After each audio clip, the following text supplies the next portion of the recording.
तो सुजलॉन एनर्जी की बात करें तो आप देख सकते हो कि बहुत ही शानदार तेजी देखने को मिल रही है। आज लगभग 3% की तेजी और गिरते बाजार में, यानी निफ्टी एनर्जी में गिरावट है, उसके बावजूद भी 3% की तेजी काफ़ी मायने रखती है और ये इशारा कर रही है कि आने वाले समय सुजलॉन में फिर से तेजी आ सकती है, क्योंकि बड़े फंड हाउस की खरीदारी यहाँ पे शुरू हो चुकी है। स्पेशली देखें तो एफआई की तरफ से पॉजिटिव रुझान देखने को मिल रहा है और एफआई इस समय सुजलॉन में निवेश कर रहे हैं। इसका मतलब यह कि फिर से तेजी का माहौल बन सकता है। और यहाँ पे आप सबसे जो बड़ी बात है कि कुछ बड़ी अपडेट निकल के आ रही है, जिनको हम एक एक करके डिस्कस करेंगे और आने वाले समय में क्या ग्रीन एनर्जी सेक्टर में एक ज़बरदस्त तेज़ी का दौर शुरू होने वाला है और अगर तेज़ी आएगी तो उसका फ़ायदा क्या सुजलॉन को मिलेगा। काफ़ी लोग हैं जो बहुत ज़्यादा कन्फ्यूज है, उनको लगता है कि सुजलॉन में बहुत बड़ा लॉस हो सकता है, सुजलॉन लॉस मेकिंग कंपनी है, लेकिन ये सारी भविष्य की बातें हैं। आने वाले समय क्या होगा और जो पहले हो चुका है उसको भूल जाना चाहिए। इस समय अगर आप देखें तो सुजलॉन वाकई में अपने डेट को कम भी कर रही है, साथ में अपने काफ़ी अच्छे रिजल्ट भी दे रही है और ये जो सारी बातें साबित करती है कि सुजलॉन आने वाले समय हमें अच्छा रिटर्न दे सकते हैं। तो इन सारी बातों को समझेंगे इस वीडियो के माध्यम से। सबसे पहले अगर हम बाजार की बात करें तो आज BSE सेंसेक्स 59,106 के स्तर पर क्लोजिंग दी है, जहाँ पे 114 पॉइंट की तेजी के साथ में 0.19% की तेजी के साथ में क्लोजिंग दी है। तो तेजी इतनी बड़ी नहीं है। अब इसके पीछे वजह यह है कि ऑलरेडी हमें फ्राइडे को बहुत ही ज़बरदस्त यानी करीब 1000 पॉइंट की तेजी देखने को मिली थी। उसके बाद में आज थोड़ी सी यहाँ पे प्रॉफिट बुकिंग हावी हुई और तेज़ी यहाँ पे आपको थमती हुई दिखाई देगी। लेकिन जो सबसे बड़ी बात है कि आने वाले समय पॉजिटिव माहौल बन सकता है। इंट्राडे में अगर आप देखें तो कुछ गिरावट भी देखने को मिली, लेकिन खरीदारी के दम पे फिर से रिकवरी देखने को मिली। निफ्टी एनर्जी की बात करें तो आज 22,805 के स्तर पे करीब 0.04% की गिरावट थी, तो निफ्टी एनर्जी आज निगेटिव था। सुजलॉन एनर्जी की बात करें, स्टॉक की शुरुआत 7.90 पर हुई, यानी जो फ्राइडे की क्लोजिंग थी उसी के आसपास शुरुआत हुई 7.90 के साथ में। लो बना यही 7.90 का, लेकिन हाई है वो 8.20 का है और अंत में क्लोजिंग 8.15 पर रही, जहाँ पे 3.16% की हमें तेजी देखने को मिली। अच्छी बात यह है कि सुजलॉन ने फिर से अपने 8 रुपीज़ के मजबूत सपोर्ट को पकड़ लिया और जब तक स्टॉक 8 के आसपास से ऊपर जाने की संभावना बहुत ज़्यादा बन जाती है। तो जैसे आपने देखा होगा स्टॉक 7 के आसपास चला गया, एक ही दिन में 15% की ज़बरदस्त तेजी बनी और स्टॉक फिर से 8 के आसपास आ गया। उससे एक बात समझ में आ रही है कि सुजलॉन मजबूत बहुत है। पिछले एक साल के हिसाब से अभी भी 10% का यहाँ पे निगेटिव रिटर्न देखने को मिल रहा है स्टॉक के अंदर। 9 के आसपास था एक साल पहले स्टॉक। अगर हम 6 मंथ की बात करें तो 3% की तेजी ऑलरेडी बन चुकी है। 7.90 के आसपास स्टॉक था 6 महीने पहले। 1 मंथ की बात करें तो अभी फिलहाल 5% की गिरावट है, 8.60 के आसपास स्टॉक था और यहाँ पे अगर हम 5 डेज की बात करें तो 8.67% की शानदार तेजी देखने को मिल रही है। स्पेशल बाउंस बैक काफ़ी अच्छा रहा है। यहाँ पे 7.50 का स्टॉक फिर से 8.25 को टच कर गया है। यहाँ पे अगर आप देखें तो वॉल्यूम में अच्छा खासा इजाफा है। पिछले एक महीने पहले इसका 7 करोड़ का वॉल्यूम था, 3 करोड़ की डिलीवरी उठाई गई थी। 1 वीक पहले 9 करोड़ का वॉल्यूम था, 3 करोड़ की डिलीवरी उठाई गई थी और फ्राइडे को भी 9 करोड़ का वॉल्यूम था, 3 करोड़ की ही डिलीवरी उठाई गई थी और आज 6 करोड़ का वॉल्यूम हुआ। तो वॉल्यूम भले से थोड़ा सा आपको कम दिखाई दे, लेकिन दूसरे शेयरों के मुकाबले वॉल्यूम अच्छा है और टॉप 5 में स्टॉक दिखाई देगा। अब यहाँ पे एक बड़ी अपडेट निकल के आ रही है। फाइनेंशियल 2023 की रिन्यूएबल एनर्जी समिट होने जा रही है और ये न्यू दिल्ली में होगी और आप देख सकते हो कि मैरकॉम इंडिया इसको होस्ट करेगा। तो ये जो आप देख सकते हो कि सोलर समिट होने जा रही है, जिसमें मैन्युफैक्चरर, इन्वेस्टर्स और इसके अलावा पॉलिसी मेकर्स वगैरह सब आपस में डिस्कस करेंगे और कैसे पॉलिसी को बदला जाए और आने वाले समय में इस सेक्टर में और क्या संभावना हो सकती है, सारी बातें होने वाली है।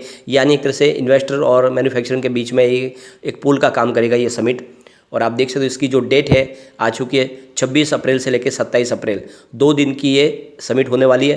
तो यहाँ पे देख सकते हो कि हयात रिजेंसी होटल में ये होने वाली है और ये देख सकते हो कि इसमें इंडिया के बड़े बड़े इन्वेस्टर हैं, इसके अलावा मैन्युफैक्चरर, रिन्यूएबल सेक्टर से संबंधित जितनी कंपनियाँ वो सब यहाँ पे हिस्सा लेगी और आने वाले समय किस समय इस सेक्टर में तेज़ी लाई जाए। आप देख सकते हो कि इसमें जो मुख्य बिंदु रहेंगे इंडिया एनर्जी ट्रांजिशन, इसके अलावा डोमेस्टिक मैन्युफैक्चरिंग और changing landscape of renewable energy project, technology trends, green hydrogen mission, energy storage, corporate and industries, decarbonisation और renewable energy adoption, electric vehicles, इन सब बिंदुओं के ऊपर बातचीत होने वाली है और ये देख सकते हो कि इसमें आने वाले समय कुछ पॉजिटिव संभावना निकल के आएगी। वैसे भी इस बार G20 हो रही है और G20 ने अपना एजेंडा तय कर लिया है। आने वाले समय में G20 में ज़्यादा से ज़्यादा करके किस तरह से निवेश लाना है ग्रीन एनर्जी सेक्टर के लिए, उसके ऊपर सरकार फोकस कर रही है। तो बिल्कुल एक तरह से गोल्डन पीरियड शुरू हो चुका है। यहाँ पे एक बड़ी अपडेट और निकल के आ रही है। आने वाले समय इंडिया 2028 तक, मार्च तक सभी 250 गीगावाट के टेंडर्स लाने जा रही है ग्रीन एनर्जी सेक्टर के लिए। यानी जल्द से जल्द इस सेक्टर को पूरा कंप्लीट करना है, आगे पहुंचना है। तो ये देख सकते हो कि मंडे के दिन यहाँ पे देख सकते हो कि जिस तरह से सरकार की तरफ से जो खबर निकल के आ रही है कि 250 गीगावाट के टेंडर्स लाए जाएंगे 2028 तक। सबसे बड़ी बात है कि 175 गीगावाट का जो टारगेट था इस बार अचीव नहीं हो पाया 2022 में, और सरकार इसलिए कोशिश करेगी ज़्यादा से ज़्यादा इसको तेज़ी लाई जाए और 500 गीगावाट की कैपेसिटी 2030 तक पाना उसको पूरा किया जाए, जिसमें सोलर और विंड एनर्जी का मुख्य योगदान होगा। उसके अलावा न्यूक्लियर और हाइड्रो पावर प्रोजेक्ट भी होंगे, बायोमास प्रोजेक्ट भी होंगे। तो सरकार ने अब इसके लिए टेंडर की प्रक्रिया शुरू कर दी है। सरकार ने फिलहाल डिसाइड किया है कि इस फाइनेंशियल ईयर करीब 15 गीगावाट के रिन्यूएबल एनर्जी के कैपेसिटी के जो है टेंडर्स लाए जाएंगे, जो अलग अलग फर्स्ट 2 क्वार्टर में होंगे, और इसके बाद में धीरे धीरे देखें तो 10 गीगावाट के 1 क्वार्टर टेंडर होगा और नेक्स्ट टेंडर अगले क्वार्टर में होगा। तो इस तरह से देखें तो अब शुरुआत कर दी गई है सरकार की तरफ से जल्द इस कैपेसिटी को पाना है और इसके लिए ज़्यादा से ज़्यादा करके टेंडर लाई जाएगी।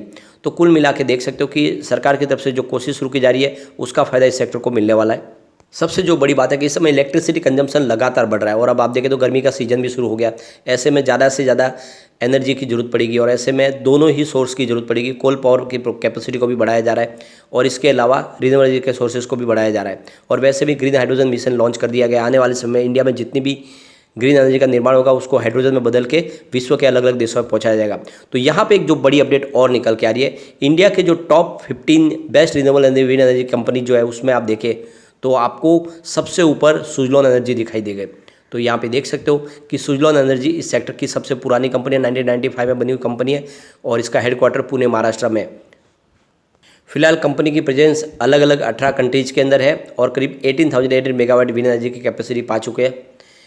तो सुजलॉन इसमें सबसे ऊपर है, नंबर 1 है। इसके बाद में देखें तो आपको दूसरा नाम दिखाई देगा जेमिसा रिन्यूएबल एनर्जी लिमिटेड की, और ये कंपनी की शुरुआत 2009 में हुई थी। चेन्नई तमिलनाडु में इसका हेडक्वार्टर है। इसके अलावा देखें तो आपको तीसरे नंबर पे दिखाई आरी न्यू पावर है और ये सब कंपनी की शुरुआत 2011 में हुई थी। इसका हेडक्वार्टर गुरुग्राम हरियाणा में है और फिलहाल 10 राज्यों में कंपनी का कामकाज है।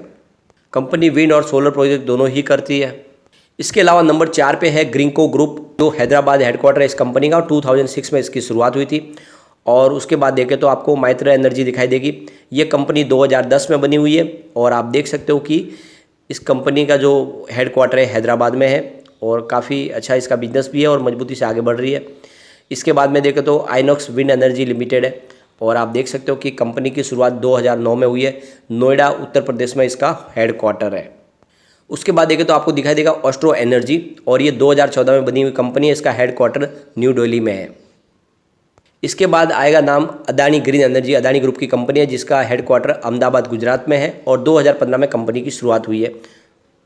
इसके बाद में है हीरो फ्यूचर एनर्जीज और ये न्यू दिल्ली बेस्ड कंपनी है जिसकी शुरुआत 2012 में हुई है। इसके बाद अगर आप देखें तो एक्सिस एनर्जी वेंचर्स लिमिटेड, और आप देख सकते हो कि ये मुंबई महाराष्ट्र बेस्ड कंपनी है जिसकी शुरुआत 2016 में हुई है। उसके बाद विंड वर्ल्ड इंडिया लिमिटेड और ये कंपनी आप देख सकते हो 1994 में बनी हुई कंपनी है। ये भी पुरानी कंपनी है, पुणे बेस्ड महाराष्ट्र कंपनी है। तो इसका और सुजलॉन का काफ़ी संबंध है कि लगभग शुरुआत एक साथ में हुई है और ये भी पुणे बेस्ड कंपनी है और वो भी पुणे बेस्ड कंपनी है। उसके बाद देखें तो क्वांटिनम विंड एनर्जी आप दिखाई देगी कंपनी जिसकी शुरुआत 2009 में हुई है और ये मुंबई महाराष्ट्र बेस्ड कंपनी है। और इसके बाद अगर आप देखें तो आपको दिखाई देगा ऑरेंज रिन्यूएबल एनर्जी, 2013 में इसकी शुरुआत हुई। इसका हेडक्वार्टर न्यू दिल्ली में है। इसके बाद देखें तो लिप ग्रीन एनर्जी जिसकी शुरुआत 2006 में हुई और चेन्नई तमिलनाडु में इसका हेडक्वार्टर है। इसके बाद वेस्टाज इंडिया, जो आप देखें तो वेस्टाज विंड सिस्टम की सब्सिडीज कंपनी है और एक leading wind energy turbine manufacturing company है इन पूरे वर्ल्ड के अंदर और इसका हेडक्वार्टर चेन्नई तमिलनाडु में है। तो इस तरह से देखें तो ये टॉप 15 कंपनी आपको दिखाई देगी जिसमें सुजलॉन सबसे ऊपर है। तो इससे तो आपको बात समझ में आ रही होगी कि इस सेक्टर की ये लीडर है और इसीलिए आने वाले समय में इसमें आपके निवेश के डूबने की संभावना काफ़ी कम है, क्योंकि एक तो गवर्नमेंट का पूरा ही सपोर्ट मिल रहा है। इस तरह से टेंडर निकलने जा रहे हैं, आप समझ सकते हो इस सेक्टर में एक तेजी का दौर शुरू होगा, तो बिल्कुल निवेश किया जा सकता है। लेकिन फ्रेंड, कोई भी इन्वेस्टमेंट करने से पहले अपने फाइनेंशियल एडवाइजर के बारे में ले ले या अपना खुद का रिसर्च करें, क्योंकि मैंने वीडियो आपके एजुकेशनल पर्पज़ के लिए ही बनाया। वीडियो पसंद आए तो लाइक से जरूर कीजिए और चैनल को सब्सक्राइब कर दीजिए। Thank you friend.